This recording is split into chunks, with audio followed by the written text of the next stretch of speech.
Hi, Sue Wilson here again with you, and I've got a really detailed card to show you. There's an awful lot going on this card, really delicate and whatnot, but I'm going to break it down and do step by step and make it very achievable for you. The first thing I want to show you is the sets that we're using, and this is the California Collection Decorative Frames and the California Collection Basic Frames. Really simple. The entire card is made with those two sets as well as the delicate lace matching stamp. Now the first thing I'm going to do is I'm going to cut an aperture in some black card for you. And we'll do this using the largest size of the decorative frames in the set. So let me just get it taped into position with the removable tape. And I'm going to just center it roughly about the center there of the card. Put some tape on it. We'll pass it through the grand caliper and get our aperture cut. This particular frame leaves a really pretty aperture because it has a pierced edge on it too. I'll show you.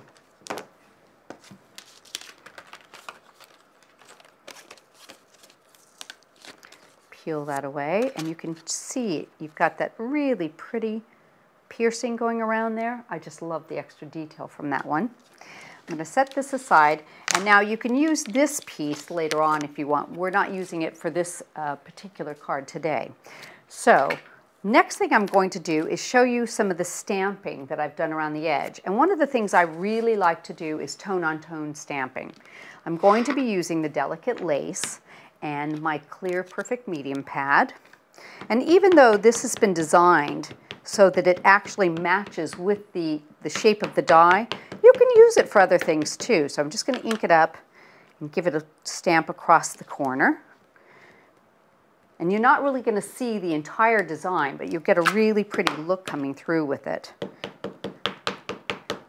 And we'll re-ink it each time, and we'll just kind of go around the corner here and you can see it a few times.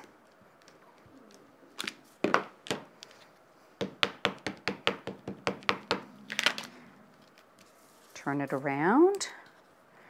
Stamp it that direction perhaps.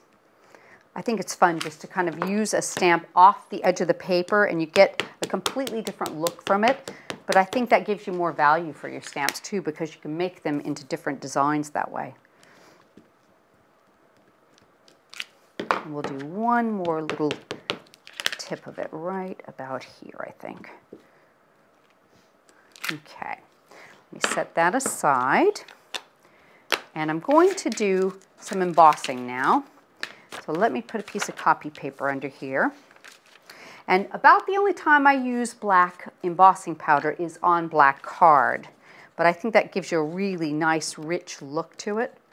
So I'm going to go ahead and do that. Let me just pour my powder on. Turn it as I go. Pick up all the edges here.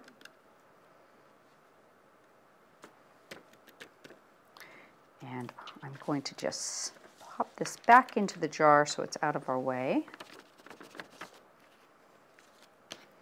And then we'll heat that.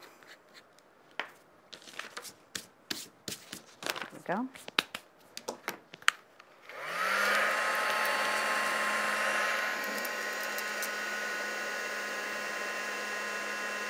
So you can just go around and heat that and it melts and you get the really, really pretty pattern from that delicate lace coming through.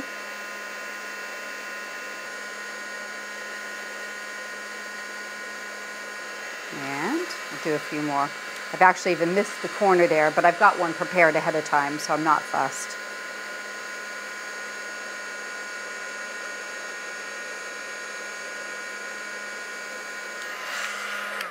In fact, let me just set that one aside and I'll show you the one I've already prepared ahead of time. So you can see it's kind of twisted and turned, just going off the page and just basically creating a unique pattern around the outside edge there of your aperture.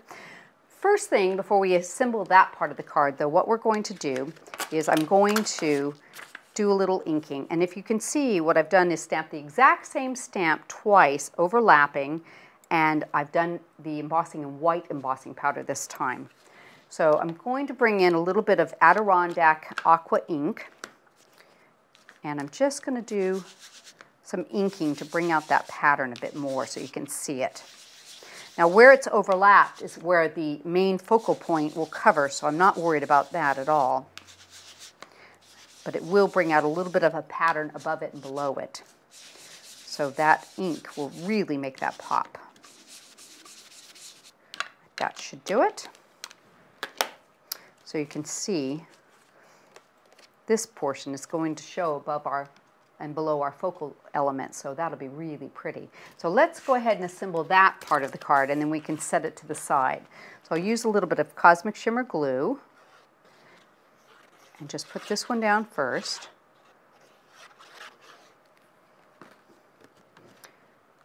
Right about like that.